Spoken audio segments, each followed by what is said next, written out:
এই পৃথিবীতে আসার পর আমাদের হায়াত তো বাড়ছে না, বরং হায়াত প্রতি মুহূর্তে কি হচ্ছে?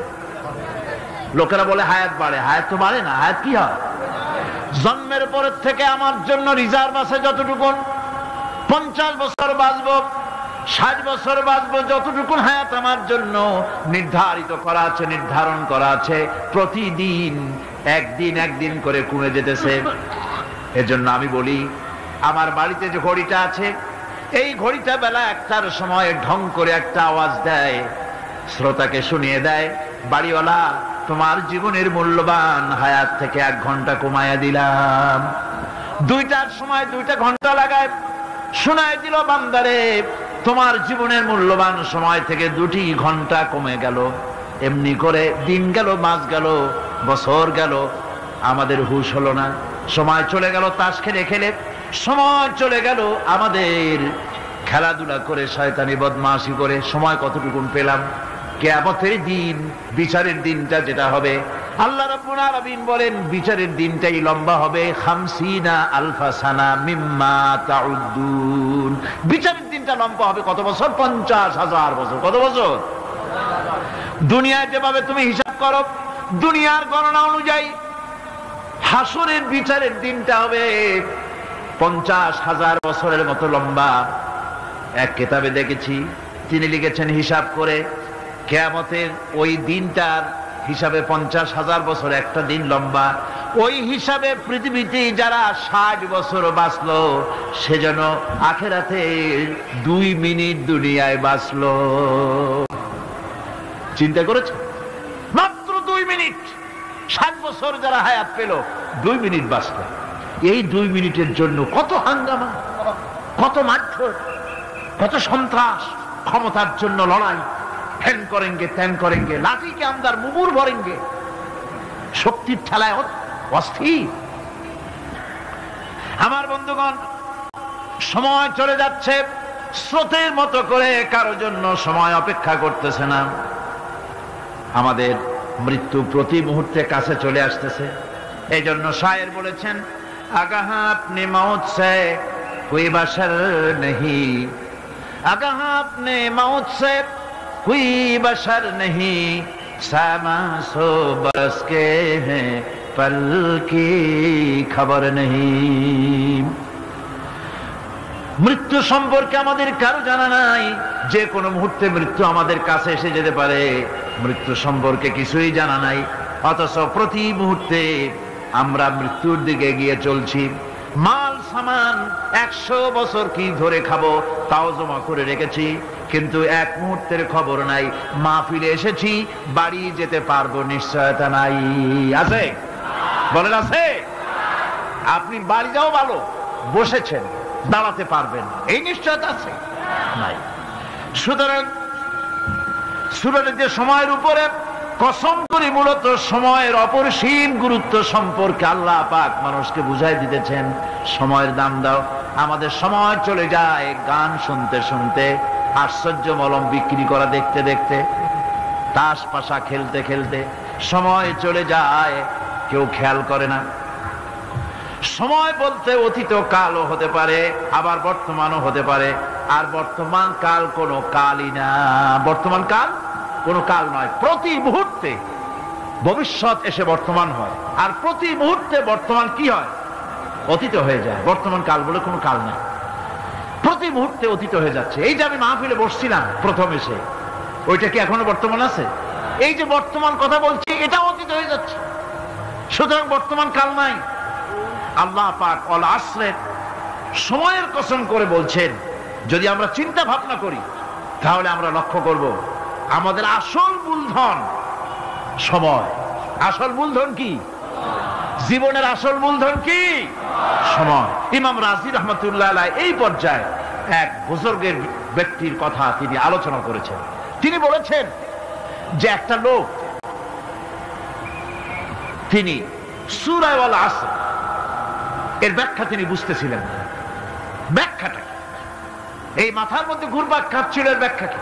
একবার তিনি বাজারে ঢুকলেন, তারপরে তিনি শুনতে পেলেন বাজারের এক প্রান্ত থেকে একজন চিল্লায় বলতেছে, সেই ব্যক্তির উপরে রহম করো যার পুঁজি গলে যায়। সেই ব্যক্তির উপরে রহম করো যার পুঁজি গলে যায়। উনি চিন্তা করলেন পুঁজি এবার গলে কেমন,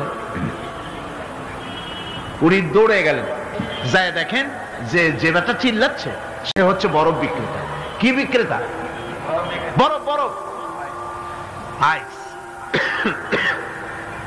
এখন এই বরফ বিক্রেতা সে চিল্লায় বলতেছে সেই ব্যক্তির পরে রহম করো যার পুঁজি কি গলে যায়।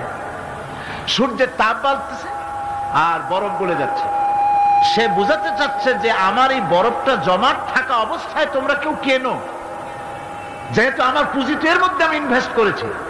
এটা যদি পানি হয়ে যায় তো পানি তো কেউ কিনবে না, এটা তো যেখানে সেখানে পাওয়া যায়। বরফ পাওয়া যায় না বলেই তো আমি বরফ কিনে আনছি। তোমরা আমার প্রতি দয়া করো, তাড়াতাড়ি করে বরফটা কিনে নিয়ে যাও। ইমাম রাজি রহমতুল্লাহ আলাইহি বলেন, বুজুর্গ ব্যক্তি চিৎকার মেরে বললেন আল্লাহু আকবার, আমি কিন্তু এই বরফ বিক্রেতার ঘোষণার মধ্য দিয়ে সূরা ওয়াল আসরের তাফসীর আমি বুঝে ফেলেছি। তার মানে হলো বরফ বিক্রেতা যেভাবে বলতেছে সেই ব্যক্তির উপরে রহম করো যার পুঁজি গলে যায়, আমারও তো একটা পুঁজি আছে, ওই পুঁজির নাম হায়াত। প্রতি মুহূর্তে আমার পুঁজি তো গলে যেতেছে, আমার পুঁজি তো গলে যায়, প্রতি মুহূর্তে কমে যেতেছে। আহারে এই পুঁজি যে গলে গেল ধরে রাখতে পারলাম না, এই জন্য কিছুই তো করতে পারি নাই। সূরা ওয়াল আসরের ভিতরে মানুষের আয়ুষ্কাল দেওয়া হয়েছে বরফ গলে যাওয়ার মতো দ্রুত, সে আয়ু কমে যাচ্ছে। একে যদি নষ্ট করে ফেলা হয়, ভুল কাজে ব্যয় করা হয়, সেটাই হচ্ছে মানুষের মূল ক্ষতি। মানুষের মূল ক্ষতি। ব্যবসায় ক্ষতিগ্রস্ত হয়েছে, এটা মূল ক্ষতি নয়। স্বাস্থ্য হারাইছে, মূল ক্ষতি নয়। রাজনীতিতে ব্যর্থ হয়েছে, মূল ক্ষতি নয়। জীবনে মন্ত্রিত্ব হারাইছে, মূল ক্ষতি নয়। মূল ক্ষতি প্রতি মুহূর্তে সময় নষ্ট হচ্ছে, এটাই মূল ক্ষতি। ভাইরা, কিয়ামতের দিন জান্নাতীদের কোনো দুঃখ থাকবে না, সকলের দুঃখ থাকবে। জান্নাতীদের কোনো দুঃখ থাকবে নাকি? থাকবে, থাকবে। জান্নাতীদের মনের মধ্যে একটা দুঃখই থাকবে। ভালো করে শুনুন, জান্নাতীদের মনের মধ্যে একটা দুঃখই হবে।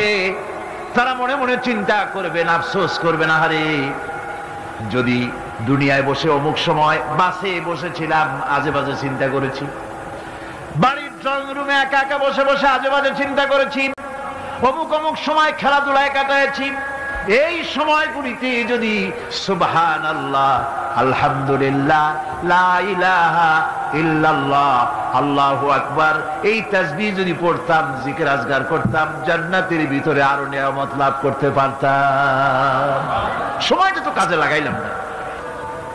মানুষের শর্ত, মুমিনের সব কাজে সওয়াব। ওয়াকুলু লিন-নাসি হুসনা, মানুষের সঙ্গে ভালো ভালো কথা কও, মানুষের সঙ্গে হাসি মুখে কথা কও।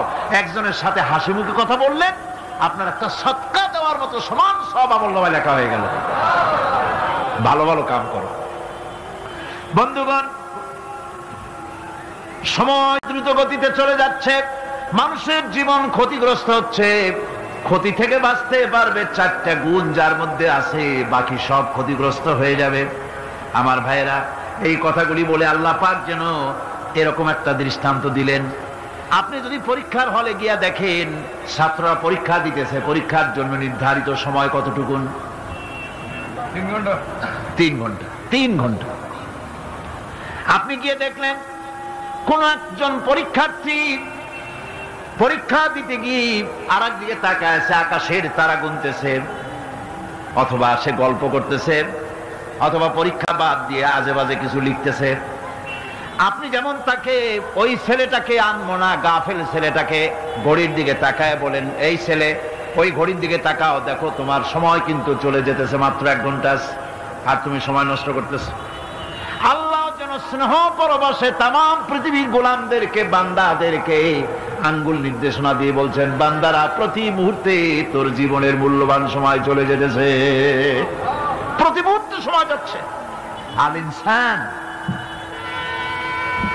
ইনসান বলতে শুধু মুসলমান না, ইনসান বলতে কি মুসলমান শুধু না, আল ইনসান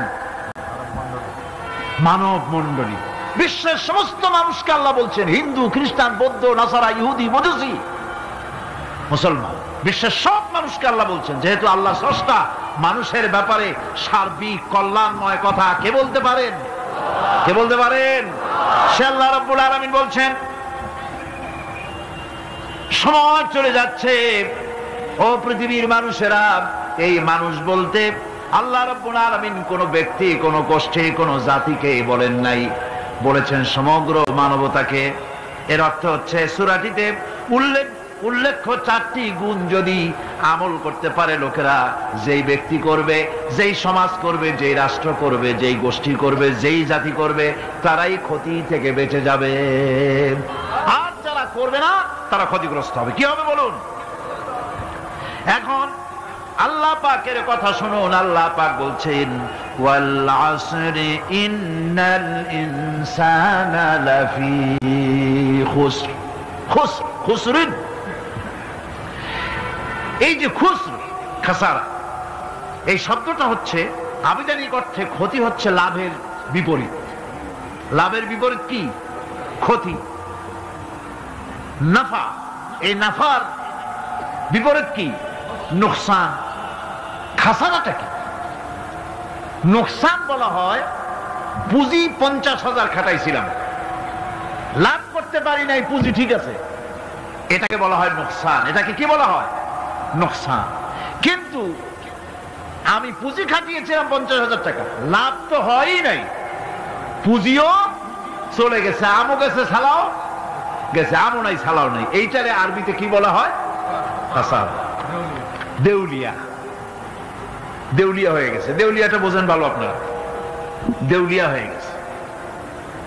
কোরআন লাভ বা সাফল্যের ধারণা যেমন নিছক পার্থিব নয়, সমৃদ্ধির কথা শুধু পার্থিব নয়, জন্ম থেকে শুরু করে মৃত্যু পর্যন্ত কোরআনের লাভের কথা যখন বলা হয় তখন জন্ম থেকে মৃত্যু পর্যন্ত, আখিরাত পর্যন্ত, কিয়ামত পর্যন্ত। ক্ষতিটাও জন্ম থেকে শুরু করে মৃত্যু পর্যন্ত, কিয়ামত পর্যন্ত ক্ষতিটাও। এই ক্ষতি থেকে বাঁচবার জন্য কোরআনে কারিমে বিভিন্ন জায়গায় এই খাসারা শব্দ ব্যবহার করা হয়েছে। আল্লাহ রাব্বুল আলামিন বলছেন, ওয়ামান খাফফাত মাওয়াজিনুহু ফাউলাইকাল্লাযীনা খাসিরু আনফুসাহুম বিমা কানু বিআয়াতিনা ইয়াযলিমুন। যাদের পাল্লা ভারী হবে কিয়ামতে তারাই হবে সফলকাম, আর যাদের পাল্লা হালকা হবে, নেকির পাল্লা যাদের হালকা হবে তারা হবে ক্ষতিগ্রস্ত। তারা নিজেদের ক্ষতি নিজেরাই ক্ষতি সাধনকারী হবে কিয়ামতের দিন। কাজে মানুষের জীবনের সমুদয় কার্যাবলীর ভালো অংশ যদি খারাপ অংশের উপরে বিজয়ী হয়, তারপরে খারাপ অংশ পাওনাদারদের দিয়ে টিয়া, এরপরে যদি নেকি কিছু বাকি থাকে, তাহলে বোঝা গেল লোকটা কিয়ামতে নাজাত পাবে। আর যদি ভালো কাজের উপরে খারাপ কাজ বিজয়ী হয়ে যায় আর সমস্ত পাওনাদারদেরকে পাওনা মিটাইয়া তারপরেও পাপ বাকি থেকে যায়, এক চাইতে খাসারা পৃথিবীতে, আকাশে, জমিনে কিছুই আর হবে না। এর থেকে বাঁচার জন্য আল্লাহ পাক, এই খাসারা থেকে বাঁচার জন্যই মানুষকে এই কথা বলছে। এই কথাটি কোরআনে কারিমের অন্য একটি আয়াতে আরো সুন্দর করে বলা হয়েছে, যারা নাকি এই দুনিয়ার বুকে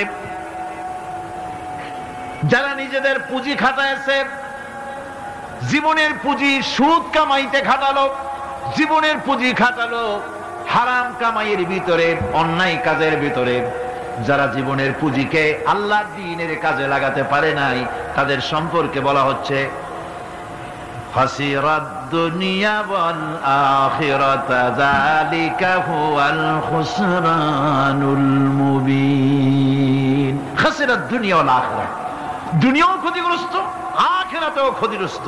এটা হচ্ছে তার জন্য সুস্পষ্ট ক্ষতি, এর থেকে বড় ক্ষতি আর কিছুই হতে পারে না।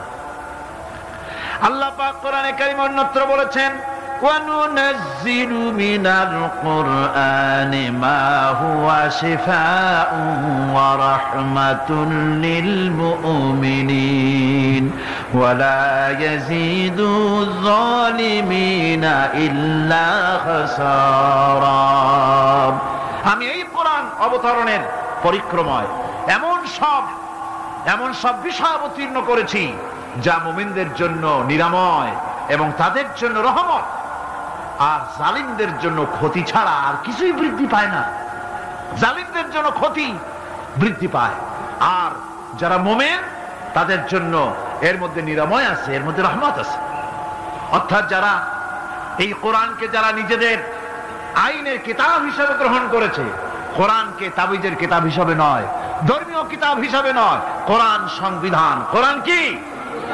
কোরআনকে যারা সংবিধান হিসেবে মেনে নিয়েছে, কোরআনকে যারা সংবিধান হিসেবে গ্রহণ করলো, ব্যক্তি, পরিবার, সমাজ, রাষ্ট্রে তাদের যাবতীয় মানসিক, বুদ্ধিবৃত্তিক, নৈতিক, তামাদ্দুনিক রোগের নিরাময় হবে, এর দ্বারা শান্তি হবে। কিন্তু যেসব জালিম এই কোরআনকে প্রত্যাখ্যান করেছি, কোরআনকে যারা মৌলবাদীদের কিতাব বলে, কোরআনের কথা বললে মৌলবাদ বলে গালি দেয়, তারা তাদের কপালকে পোড়াইয়া ছাই বানাইয়া দিছে, তাদের তাদের কপাল ভস্মীভূত করে দিয়েছে। আমার দেশে, এই দেশটা কি মুসলমান বেশি না অন্য জাতি বেশি? কোন? জোরে কোন? মুসলমান সবচেয়ে। খুব লক্ষ্য করে শোনেন, এই দেশে সবচেয়ে মুসলমান বেশি, ইন্দোনেশিয়ার পরে। পৃথিবীর দ্বিতীয় বৃহত্তম মুসলিম দেশ হলো কোনটা? বাংলাদেশ। এই দেশে ইসলামরে যত গালি দেওয়া হয়েছে, কোরআনকে যত গালি দেওয়া হয়েছে, আলেমদেরকে যত গালি দেওয়া হয়েছে, রাসূলুল্লাহকে যত গালি দেওয়া হয়েছে, ইসলামী আদর্শকে যত গালি দেওয়া হয়েছে, পৃথিবীতে কোন দেশে এইভাবে ইসলামকে গালি দেওয়া কোথাও হয় নাই। এমনকি আমেরিকার মতো দেশে, ইংল্যান্ডের মতো দেশেও কোরআনের বিরুদ্ধে এত কথা কেউ বলতে সাহস পাবে না, ইসলামের বিরুদ্ধে কথা বলতে সাহস পাবে না, যেহেতু মুসলমানেরা সেখানে পাল্টা আক্রমণ করবে। আজ আমার দেশে মুসলমানের ঘরের সন্তান হইয়া ইসলামের বিরুদ্ধে তারা বক্তব্য রাখে। মৌলবাদ, মৌলবাদ জিকির উঠে গেছে। আমেরিকার প্রেসিডেন্টরা যখন শপথ নেন, প্রেসিডেন্ট হিসেবে ওথ নেন, বাইবেলের উপরে হাত রাখেন আর বলেন, এই মহাগ্রন্থকে স্পর্শ করে শপথ নিচ্ছি, আমি আমার চিন্তা চেতনা, আমার মেধা, আমার প্রজ্ঞা সবটা আমার জাতি, আমার দেশকে উন্নয়নের জন্য, এর সমৃদ্ধির জন্য, এর সংরক্ষণের জন্য আমি আমার জীবনকে উৎসর্গ করব। বাইবেলের উপরে স্পর্শ করে এই শপথ তারা নেন। আমার দেশের প্রেসিডেন্ট, প্রধানমন্ত্রী শপথ নেওয়ার সময় কোরআন শরীফের উপরে হাত রাখে যদি, তাহলে বলা হবে বেচারা মৌলবাদী হয়ে গেছে। এটা করা যাবে না। আর যদি কেউ করে সামান্য কিছু, কোরআন না, যদি তসবিহ নিয়েও আসে, তাহলে বুঝতে হবে জাতির সাথে একটা প্রতারণা ছাড়া কিছুই না। কাজেই ধর্মের প্রতি আকর্ষণ একটা ভিন্ন জিনিস, সেই জিনিসকে ছেড়ে যারা দেয় তারাই ক্ষতিগ্রস্ত হয়, আর যারা ধরে রাখে তারা দুনিয়ায় ক্ষতিগ্রস্ত হয় না। আল্লাহ পাক এখানে রাসূল করিম সাল্লাল্লাহু আলাইহি ওয়াসাল্লাম একটি হাদিস প্রণিধানযোগ্য কোরআনের ব্যাপারে। হুজুর বলেছেন, আল কোরআন হুজ্জাতুন লাকা ওয়া আলাইকা। এই কোরআন হয় তোমার পক্ষের সাক্ষী, না হয় এই কোরআন তোমার বিপক্ষের সাক্ষী। কিয়ামতে এই কোরআন হয় তোমার পক্ষে কাজ করবে, নতুবা এই কোরআন তোমার বিপক্ষে কাজ করবে। দুই অবস্থা থেকে খালি হবে না। হয় কোরআন তোমার পক্ষে সাক্ষী দেবে, না হয় আমরা কি চাই? কিয়ামতে কি চাই? বলেন কি চাই? কোরআনের পক্ষে যদি আমরা সাক্ষী চাই, তাহলে এই কোরআনের পক্ষে আমাদেরকে কাজ করতে হবে। এছাড়া আমাদের নাজাতের কোনো পথ নাই। আমাদের মুক্তির পথ হচ্ছে কোরআন কেন্দ্রিক, রাসূলুল্লাহর হাদিস কেন্দ্রিক। এর বাইরে আমাদের সমস্ত পুঁজি নষ্ট হয়ে যাবে। আমাদেরকে পৃথিবীতে টিকে থাকতে হলে কোরআনের উপরে ভিত্তি করে আমাদেরকে বাঁচতে হবে, টিকতে হবে। কোরআনে কারিমে আল্লাহ রাব্বুল আলামিন অন্যত্র বলেছেন, কুল ইন্নাল খাসিরিনাল্লাযীনা খাসিরু আনফুসাহুম ওয়া আহলিহিম ইয়াওমাল কিয়ামাহ আলা যালিকা হুয়াল খুসরানুল মুবিন। বলো, প্রকৃত দেউলিয়া তারাই যারা কিয়ামতের দিন নিজেকে, নিজের পরিবার পরিবর্গকে এই ক্ষতির দিকে যারা ঠেলে দেবে। ভালো করে শুনে নাও, এটি হচ্ছে সুস্পষ্ট ক্ষতি, সুস্পষ্ট দেউলিয়াপনা। এই ক্ষতি থেকে বাঁচার জন্য আল্লাহ রাব্বুল আলামিন কোরআনে কারীমের মধ্যে বলেছেন, ওয়াল আসরি ইন্নাল ইনসানা লাফি খুসর। পড়েন সবাই, ওয়াল والعصر إن الإنسان لفي خسر। মানুষের সমগ্র মানুষের জীবন ক্ষতিগ্রস্ত, ব্যর্থ। কে বলতেছেন? গা শিউরে ওঠার কথা না? গা শিউরে ওঠে। আল্লাহ বলতেছেন ক্ষতিগ্রস্ত, ব্যর্থ। আপনি যতই মনে করেন আপনার মিল আছে, কল আছে, কারখানা আছে, মন্ত্রী, টাকা পয়সা আছে, প্রেসিডেন্ট হয়েছেন, প্রধানমন্ত্রী হয়েছেন, আপনার জীবন সফল হয়েছে, আল্লাহ বলেন না, জীবন ব্যর্থ, জীবন বিফল, জীবন ক্ষতিগ্রস্ত। তাম পৃথিবী সমস্ত মানুষ ক্ষতিগ্রস্ত, ব্যর্থ। 4টা কাজ করলে সফল হবে। কয়টা কাজ? জোরে বলেন, কয়টা কাজ? ইল্লাল্লাযীনা আমানু ওয়া আমিলুস সালিহাতি ওয়া তাওয়াসাউ বিল হাক্কি ওয়া তাওয়াসাউ বিস সাবর। 4টা কাজ করলে জীবন হবে সফল। এই ব্যর্থতা থেকে, এই ক্ষতি থেকে যদি বাঁচতে চাই কিনা? কারা কারা চাই? দেখাই তো হাত। কারা কারা চাই? ক্ষতির হাত থেকে বাঁচতে চাই কারা? আলহামদুলিল্লাহ, হাত নামান। ক্ষতির হাত থেকে যারা বাঁচতে চান, আল্লাহ রাব্বুল আলামিন তাদের জন্য ফর্মুলা পেশ করেছেন, ইল্লাল্লাযীনা আমানু ওয়া আমিলুস সালিহাতি ওয়া তাওয়াসাউ বিল হাক্কি ওয়া তাওয়াসাউ বিস সাবর। আল্লাহ পাক বলেন 4টি কাজ করলে জীবন সফল হয়ে যাবে। কয়টা কাজ? 4টা কাজ করলে জীবনটা সফল হয়ে যাবে। 1 নম্বরে ঈমান। 1 নম্বরে কি? ঈমান। এটাই হচ্ছে ফাউন্ডেশন। ক্ষতি থেকে বাঁচার জন্য প্রথম যে গুণটি, সেটির নাম হচ্ছে ঈমান। ইসলামে ঈমানের স্থান সর্বপ্রথম, তারপরই হচ্ছে ইসলাম। ঈমান আগে, তারপরে কি? ইসলাম। ইসলাম হচ্ছে বীজ, ঈমান হচ্ছে বীজ, আর ইসলাম হচ্ছে চারা, গাছ। এটা হচ্ছে ভিত্তি। এই ভিত্তিকে সর্বপ্রথম মজবুত করতে হবে। ঈমানের ভিত্তি, ঈমানের ভিত্তি দুনিয়ায় ঈমানের আহ্বান জানাবার জন্যই আল্লাহ রাব্বুল আলামিন সমস্ত নবী এবং রাসূলদেরকে পৃথিবীতে পাঠিয়েছেন ঈমানের আহ্বানের জন্য। দুনিয়ার সমস্ত নবীদের দাওয়াত ছিল ঈমানের দাওয়াত। কিসের দাওয়াত? এই ঈমানের দাবিটা আসছে, এই দাওয়াতটা এসেছে আল্লাহর কাছ থেকে। কার কাছ থেকে? দেখুন, পৃথিবীর ভিতরে কোন নবীদের কথার সাথে আরেকজন নবীর কথার কোনো বৈপরীত্য হয় না। সমস্ত নবীদের কথা একরকম ছিল। কয় রকম? একজন নবীর সঙ্গে তার বক্তব্যের সাথে আরেকজন নবীর বক্তব্যের কোনো গুণগত মৌলিক কোনো পার্থক্য ঘটে নাই, অসঙ্গতি হয় নাই। কারণ নবীরা, আম্বিয়া আলাইহিমুস সালাম, নিজেরা বানিয়ে কথা রচনা করে তারা মানুষের সামনে পেশ করে নাই। সমস্ত নবীদের কাছে যত দাওয়াত এসেছে, একটা অফিস থেকে এসেছে। সে অফিসটা হচ্ছে কার? আল্লাহ রাব্বুল আলামিনের। তাই দুনিয়ার সমস্ত পয়গম্বরদের দাওয়াত ছিল না ইলাহা ইল্লাল্লাহ, লা ইলাহা ইল্লাল্লাহ, লা ইলাহা, লা ইলাহা ইল্লাল্লাহু মুহাম্মাদুর রাসূলুল্লাহ। এটাই ছিল সমস্ত নবীদের দাওয়াত। কোরআনে কারীম তার ধারক এবং বাহক সম্পর্কে বলে যে তিনি যে দাওয়াত দিয়েছেন সে দাওয়াতটা হলো ঈমানের দাওয়াত। আমাদের নবী তিনি এসে যে দাওয়াত দিয়েছেন সে দাওয়াতটা কিসের? কোরআনে কারীম বলছি, রব্বানা ইন্নানা সামি'না মুনাদিয়ান ইউনাদি লিল ঈমান। হে আমাদের রব, নিশ্চয়ই আমরা এমন একজন আহ্বায়কের আহ্বান শুনেছি যিনি আমাদেরকে ঈমানের দাওয়াত দিয়েছেন। এমন কোন পয়গম্বর নাই দুনিয়ায় যিনি ঈমানের দাওয়াত দেন নাই। সকলেই ঈমানের দাওয়াত মানুষের সামনে, বিশ্ববাসীর সামনে পেশ করেছেন। কোরআনে হাকিম স্পষ্ট একটা সীমারেখা দুনিয়ার মানুষের সামনে পেশ করে পৃথিবীর মানুষগুলিকে দুটি শ্রেণীতে বিভক্ত করে দিয়েছে।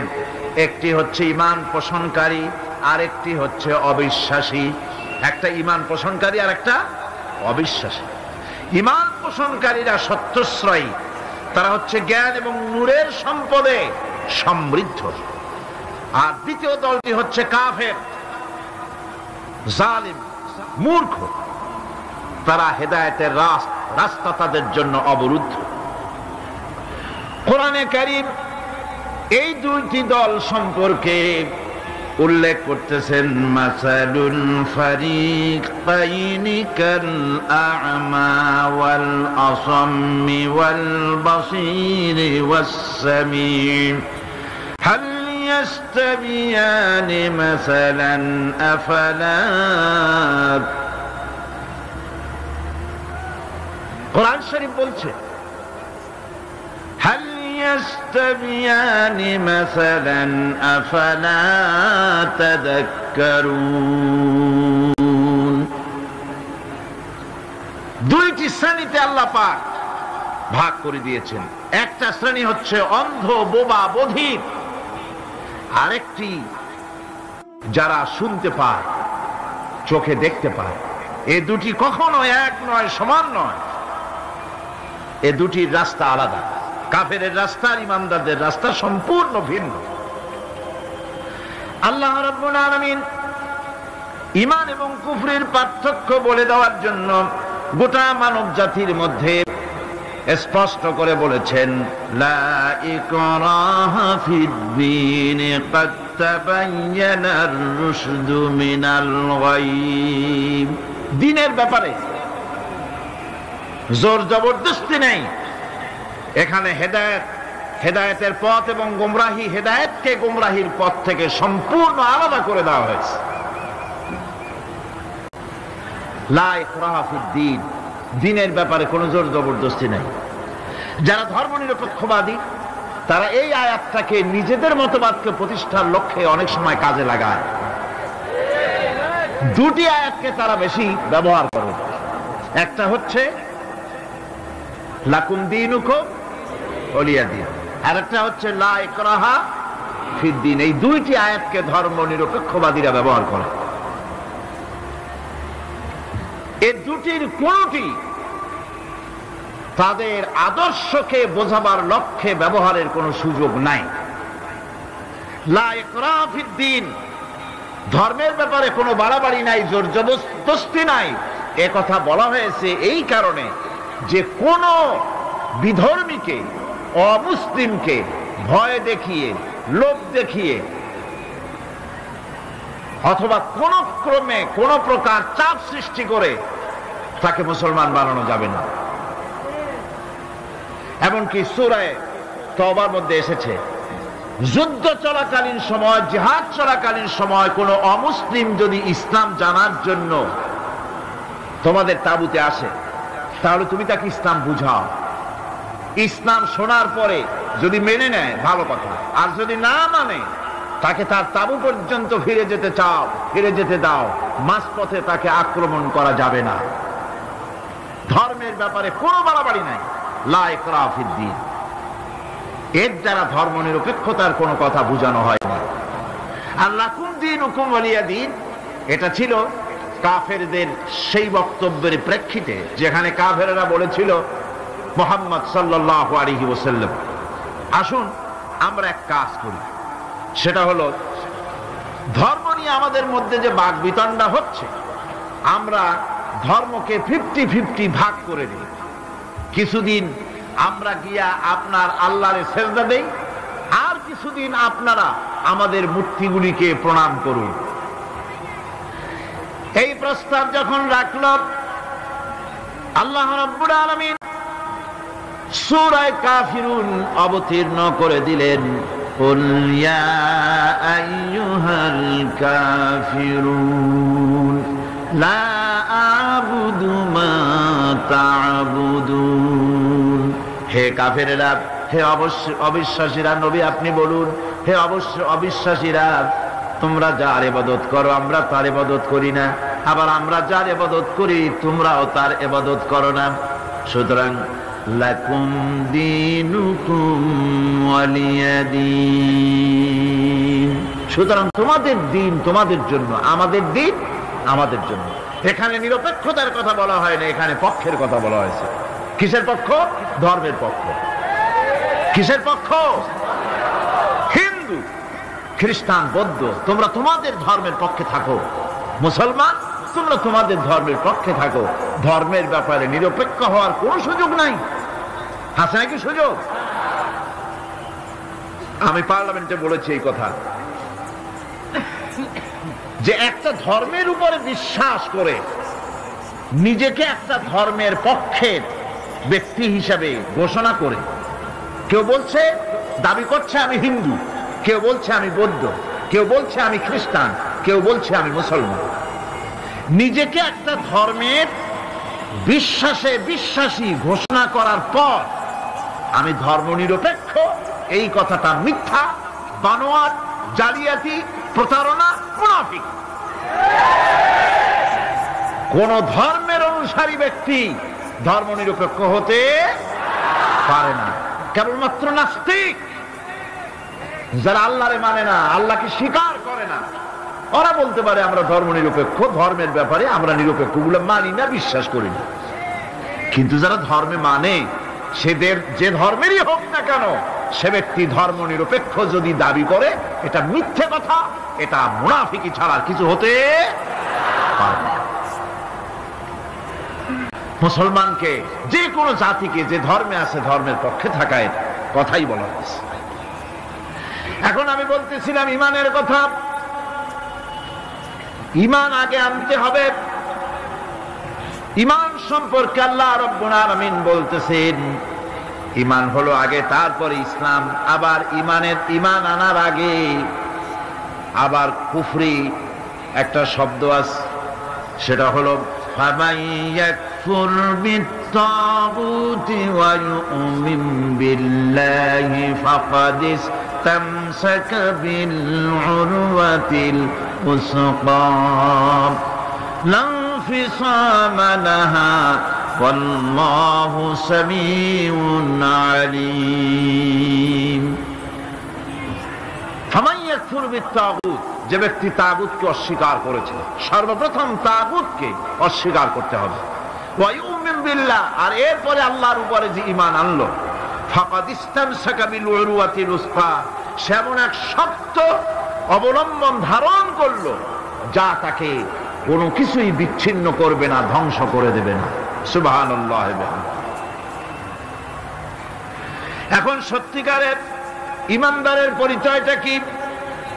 কোরআনে কারীম সত্যিকারের ইমানদারের পরিচয় এভাবে পেশ করতেছে, ইন্নামাল মুমিনুনা আল্লাযীনা আমানু বিল্লাহি ওয়া রাসূলিহি সুম্মা লাম ইয়ারতাবু وجاهدوا بأموالهم وأنفسهم في سبيل الله أولئك هم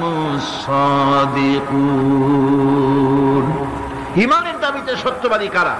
ইন্নামাল মুমিনুনা আল্লাযীনা আমানু বিল্লাহি ওয়া রাসূলিহি, সত্যিকারের মুমিন তো তারা যারা নাকি ঈমান এনেছে আল্লাহর উপর এবং রাসূলের উপরে। এই ঈমান আনার পর সুম্মা লাম ইয়ারতাবু, এরপরে কোন সন্দেহে সে নিপতিত হয় নাই, কোন সন্দেহ তার মনের মধ্যে জায়গা পায় নাই, আর সে আল্লাহর রাস্তায় জিহাদ করেছে মাল দিয়ে, জান দিয়ে।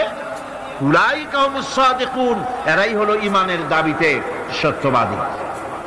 সুম্মা লাম ইয়ারতাবু, অথবা এক বিন্দু সন্দেহ মনের মধ্যে জায়গা দেয় নাই।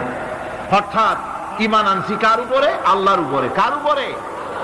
আর তার রাসূলের উপরে। আল্লাহ এবং রাসূলের উপরে ঈমান আনার পর যারা আল্লাহ এবং রাসূলের বিধান জীবনের সকল ক্ষেত্রে মানতে পারে নাই, তারাই সন্দেহে নিপতিত হয়েছে। কথা বুঝতে পেরেছেন? তাদের সন্দেহ এই কোরআন মানুষের জীবন, তার সম্পদ, তার রাজনীতি, তার অর্থনীতি পরিচালনা করতে পারে না। সেই জন্য ধর্মের ব্যাপারে কোরআন মানি, ধর্মের ব্যাপারে নামাজ আর রোজা মানি, কিন্তু রাজনীতিতে ধর্ম মানি না। এটাই হলো সন্দেহ। এটাই কি সন্দেহ, অবিশ্বাস। জীবনকে তারা দুইটা ভাগ করেছে, এক ভাগ রাজনীতির জন্য আর এক ভাগ কিসের জন্য? ধর্মের জন্য।